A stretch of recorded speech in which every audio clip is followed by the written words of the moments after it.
Alfred Hitchcock, raconté par Serge Sauvion. Aujourd'hui, D'où viens-tu, Ross Ivy, de P.C. Smith.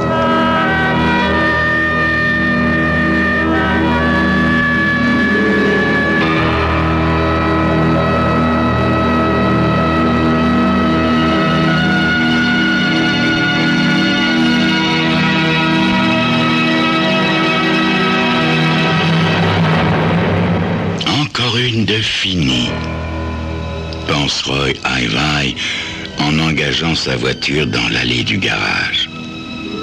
Sa migraine est telle qu'il a peine à se rappeler la journée.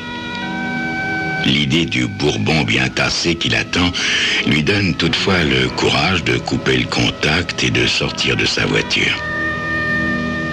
C'est alors qu'il remarque, vaguement surpris, la dimension de l'arbre qui surmonte le garage.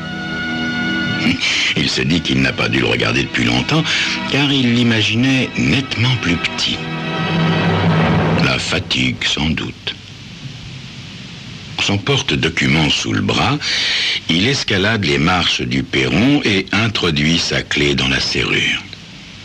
Tiens, elle bloque à mi-parcours.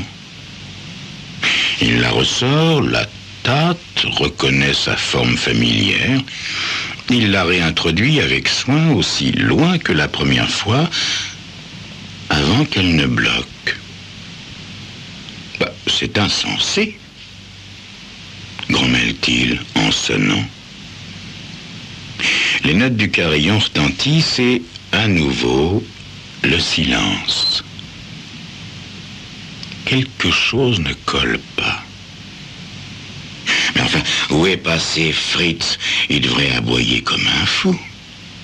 Chérie, entend-il à travers la porte, tandis que Gwen, son épouse, s'affaire avec la serrure. Chérie? Elle ouvre la porte. Tu es en avance? Commence-t-elle à dire avant de mettre la main sur sa bouche en écarquillant les yeux. En avance. Peut-être est-ce effectivement un peu tôt pour lui. Mais il y a si longtemps qu'il travaille jusqu'à une heure tardive. Il ferme la porte et demande « Mais où est Fritz ?»« Fritz ?» Il jette son porte-documents sur la table de l'entrée en regardant sa clé. « Elle fonctionne pas. C'est curieux, ça. Je l'ai peut-être introduite de travers. » Haussant les épaules, il entre dans le living room direction bar. Le contournant, il passe la main sur le bois bien ciré. Ce contact le rassure. Il lève les yeux et aperçoit Gwen, appuyée contre le mur du vestibule, les bras en croix comme une tragédienne. Vaguement intrigué, il cherche sa bouteille de bourbon à tâtons, mais extrait une bouteille de whisky. Il se penche pour fouiller du regard, car sa bouteille se trouve toujours exactement au même endroit. De même que Fritz, son chien, qui devrait gambader au pied du bar dans l'attente d'un biscuit salé. Enfin, où est mon bourbon et où est le chien? Lance-t-il agacé. Gwen abandonne sa pose de tragédienne et murmure d'un air incrédule. Ross. Comme si elle ne pouvait croire à sa présence dans sa propre maison, derrière son propre bar, à la recherche de sa propre bouteille favorite. Ouais, grogne-t-il en versant de ce whisky qu'il déteste. Ross, Fritz est mort il y a 7 ans, sanglote Gwen.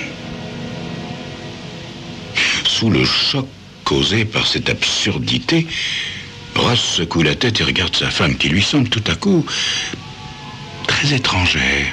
« Tu mens !» gronde-t-il en avalant une gorgée. Le whisky amer le fait grimacer. « Il est mort après ton départ, il y a 7 ans. Nous te croyions mort, » dit-elle, les bras croisés sur sa poitrine, comme pour se protéger. « Qui? Nous ?» fait-il à brûle-pourpoint, avant d'être frappé par ce qu'elle vient de dire. Mort? Sous l'empire de la migraine, il parvient à repasser le scénario depuis qu'il a sonné à sa porte. Voyons, chérie, tu es en avance, a-t-elle dit avant d'ouvrir. Mais pourquoi est-ce que j'étais en avance, Gwen? Était-ce bien moi qui étais en avance? Tu m'as pris pour quelqu'un d'autre, Gwen, hein? Pour qui? Nous étions persuadés que tu étais mort. Il n'y avait pas de corps, mais nous étions tellement sûrs. 7 ans, Ross. Il secoue la tête. 7 ans. C'est un long laps de temps pour s'être écoulé depuis la veille. Il lui revient à l'esprit qu'il devait donner un coup de fil avant la nuit. Mais à qui? Et pourquoi? Oh, il est mort de fatigue. Son mal de tête empire. Il a dû conduire sur une longue distance. Il s'en aperçoit d'après une raideur à l'épaule. Tu reviens après tant d'années dans cette maison, dit Gwen. Si tu n'étais pas mort, où étais-tu? L'image d'un lieu plein de chaleur, de rire et de couleurs, une autre maison, un autre endroit, traverse fugitivement son esprit douloureux. Ainsi tu me croyais mort, dit-il. Naturellement, nous pensions que tu étais mort. Une dernière fois, Gwen, qui? Nous? Eh bien, moi et Arthur, forcément. Ainsi donc, Arthur est le chéri en question. Elle fait une tentative désespérée pour dépersonnaliser la situation. Nous avons tous cru que tu étais mort, Ross. Nos amis, tes associés, tout le monde, dit-elle en agitant les bras comme pour inclure toute la population de Granite Falls. Bien sûr, Granite Falls. Il sait à présent pourquoi il a interrompu un voyage qui devait le conduire d'un endroit qu'il a oublié vers un autre dont il n'a pas le souvenir. Quand il a aperçu le panneau Granite Falls, la superbe localité suburbaine, il a quitté la grande route pour regagner cette maison. Sa maison? Il se prend la tête dans les mains et serre ses tempes, comme pour en extraire une vérité insaisissable. Sa migraine empire. Il voudrait interroger cette Gwen, qui lui est familière, sans l'être vraiment. L'appeler au secours. Je t'en prie, Gwen, aide-moi à me rappeler. Mais l'étudiant subrepticement, son intuition l'en empêche, le met en garde. Elle représente un danger, il en est sûr, à tel point qu'il est heureux de sentir le bar entre elle et lui. Oh, je deviens parano, pense-t-il au bord des larmes. Il l'observe. Une jolie femme, les yeux agrandis par la surprise, mais embrasés de férocité. Après toutes ces années de chagrin, te voilà revenu, Ross, fait-elle, le regard aigu. Elle avance vers lui, les bras tendus. Il lui semble que c'est davantage pour l'étrangler qu'en un geste d'affectueuse bienvenue. Il emplit son verre, l'avale d'un trait, tousse, s'étouffe. Il a l'impression de se noyer, de se sentir sombrer, aspiré par l'eau. Il pense à la rivière du coin, aux chutes, aux rochers faisant saillie. Il se raidit. Gwen approche. « Tu ne te rappelles pas ?» murmure-t-elle en s'appuyant contre le bar. « Tu ne te rappelles de rien, naturellement. »« Si, la cabane !» s'exclame-t-il, tellement surpris par ce souvenir subit et fragmentaire que l'expression inquiète de Gwen lui passe inaperçue. Une cabane au bord d'un lac. Non, au bord d'une rivière. Ce souvenir fugitif s'accroche en lui. Avons-nous toujours cette cabane? Il surprend une expression de terreur dans ses beaux yeux qui le scrutent. La cabane, répète-t-il, désireux de sonder, de savoir, tandis qu'une chute d'eau noire et grondante envahit son souvenir. Quelle cabane, Ross? Enfin, il est convaincu qu'il existe une cabane au bord d'une rivière. S'il parvient à préciser ce souvenir, il saura pourquoi il se trouve dans cette maison familière avec cette épouse vaguement familière et à qui il doit téléphoner. Cette cabane est peut-être un souvenir plus récent, murmure Gwen. D'où viens-tu, Ross? Où as-tu passé ces années? Quelqu'un sait-il que tu es ici? Il pense au coup de téléphone qu'il doit donner sans savoir à qui. Tu ne te souviens de rien, n'est-ce pas, Ross? Si bien que personne ne se souvient de toi.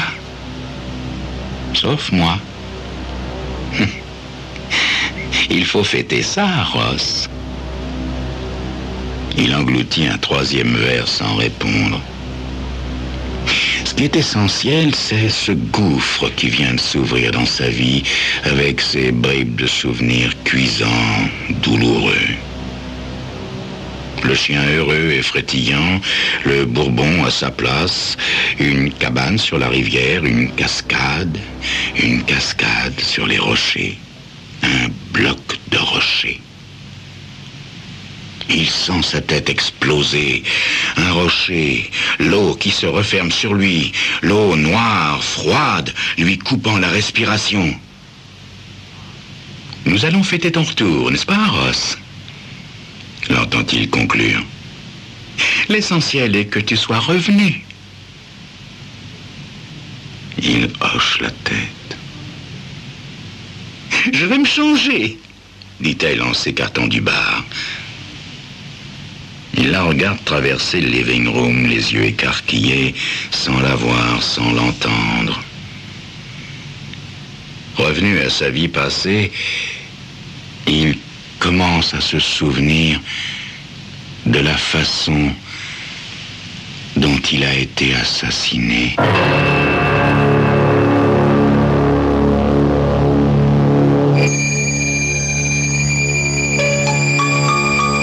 Gwen sent qu'il se rappelle, pas de doute. Comment a-t-elle l'intention de fêter son retour? En un mot, lequel des deux sera le plus rapide, le plus habile? Vous le saurez dans quelques instants. Oui, avec vous.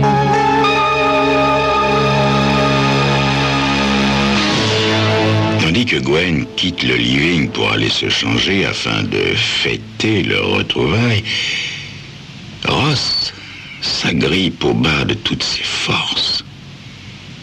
Il sent à nouveau le choc d'un coup sur son crâne.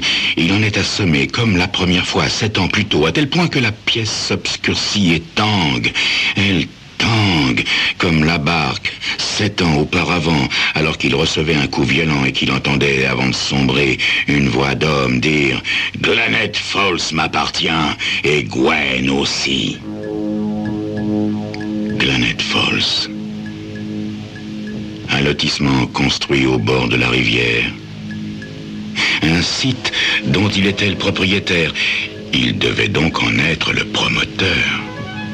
Il possédait une affaire et une femme qu'un autre convoitait.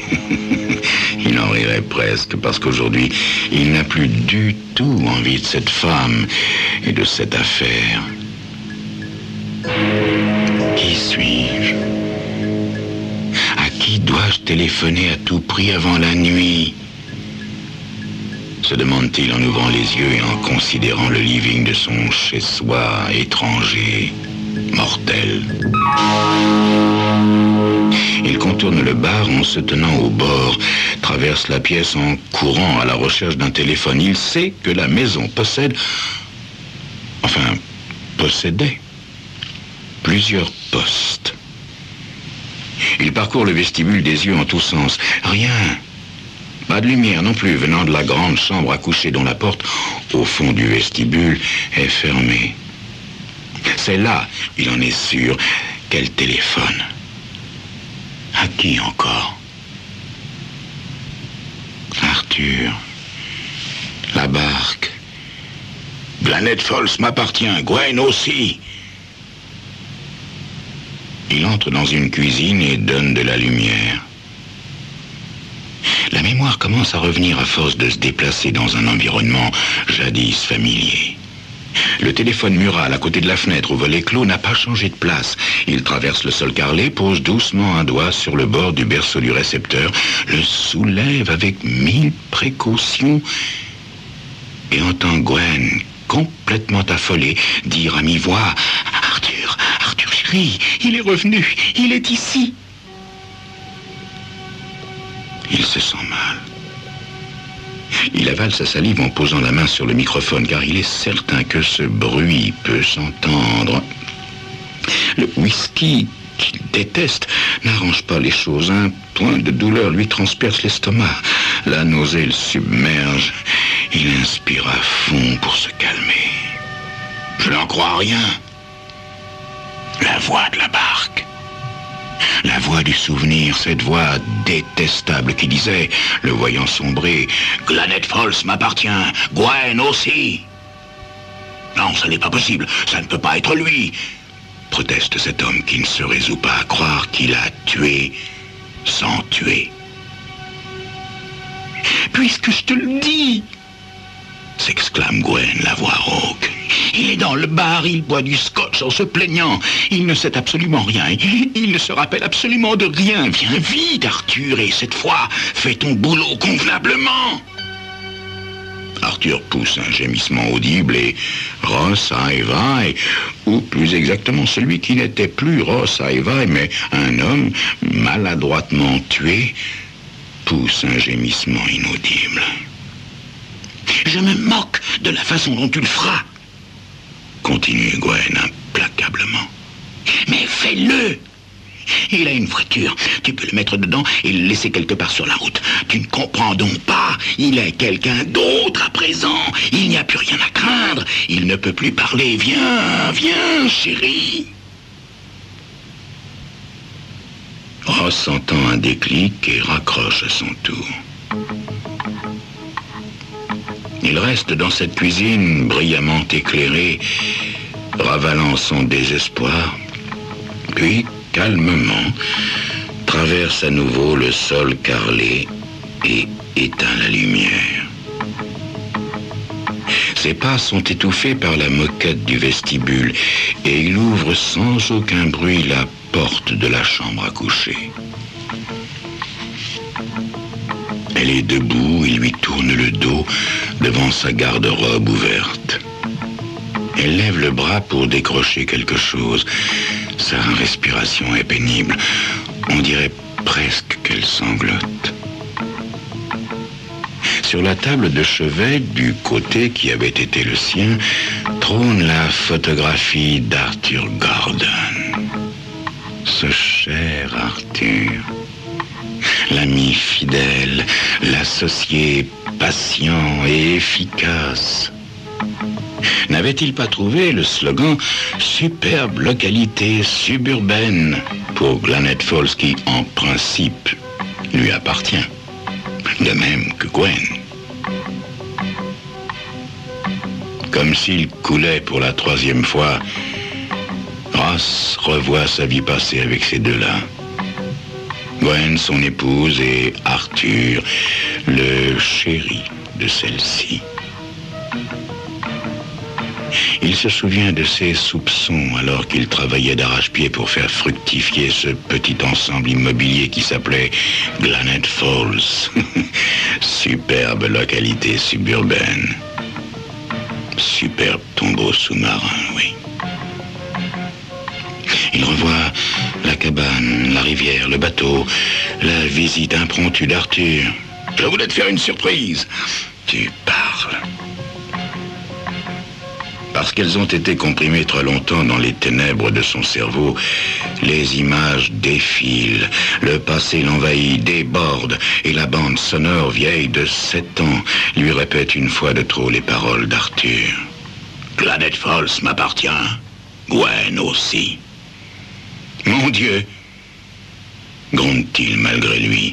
Gwen pivote, tenant d'une main une robe tandis qu'elle se protège de l'autre. Il se dévisage. Tu ne sais pas. Tu ne te rappelles pas, dit-elle d'un ton plaintif. Sa voix soudain monte, stridente. Ross, tu as dit que tu ne savais pas. Maintenant, je sais. Il s'approche d'elle et lui prend les épaules, fermement mais sans brutalité. Autrefois, elle était tout pour lui. Son amour, sa motivation, sa vie. Il sait à présent comment elle lui a repris tout cela et pour qui. Son étreinte se resserre et ses doigts s'enfoncent dans la chair tiède de cet être malfaisant. Cet homme qui avait été Ross Ivy est épouvanté et joyeux à la fois. Il va la tuer lentement, savourant sa vengeance, tirant de son geste une grande satisfaction. Il la fait basculer sur le lit et lui serre le cou entre ses mains. Elle essaie de parler, de supplier. Chaque fois que son gosier bouge, il oppose à ce mouvement la pression de ses pouces, lui fait ravaler le son désespéré qu'elle tente d'émettre. Ses mains serrées autour de la gorge de Gwen, il pense à la beauté de son crime, à sa perfection. Le mort tuant le tueur. Une fois qu'il sera vengé, il ne lui resterait plus qu'à appeler la police sur ce même téléphone que Gwen avait utilisé pour commander sa seconde exécution. Libre à Arthur Garden de trouver une explication plausible, très plausible. Il essuiera son verre pour enlever les empreintes, le dessus du bar. Ah, ne pas oublier le porte-document. Ah oui, le porte-document, ce porte-document qui lui apprendra qui il est et surtout à qui il doit téléphoner. Soudain, une inspiration lui fait desserrer son étreinte. Il la regarde en continuant de la détester, mais il ne désire plus sa mort. Il sourit. Il y a mieux. Il y a beaucoup mieux. Il se dégage et se poste au pied du lit. Gwen se met à battre des cils en poussant un long râle. Elle pose les doigts sur sa gorge meurtrie. Gwen, tu m'entends? Dit-il, un sourire de triomphe aux lèvres. Comprends-tu ce que je dis, là? Elle hoche imperceptiblement la tête en gémissant. Gwen, il paraît que je suis mort pour mes amis, et pour certains de mes associés, enfin, pour tous ceux de Granite Falls. Il en est peut-être encore qui boivent de temps en temps un verre à ma mémoire. Eh bien qu'ils se rassurent, je l'ai retrouvé, ma mémoire. D'ailleurs, il n'est pas impossible qu'un de ces jours, j'aille les rassurer personnellement. Quand? Oh, ben, je l'ignore. Le mois prochain, dans 15 jours, ou au Nouvel An. Mystère. Mais ce jour-là, je te conseille de passer ta plus belle robe parce que, crois-moi, ce sera ta fête. Mes amitiés à Arthur. Ross Ivy quitte la pièce d'un pas allègre, impatient de découvrir dans le porte-document qui il est et surtout, à qui il doit téléphoner. C'était Crime Story, les rendez-vous d'Alfred Hitchcock, racontés par Serge Sauvion. Aujourd'hui, D'où viens-tu, Ross Ivy de P.C. Smith.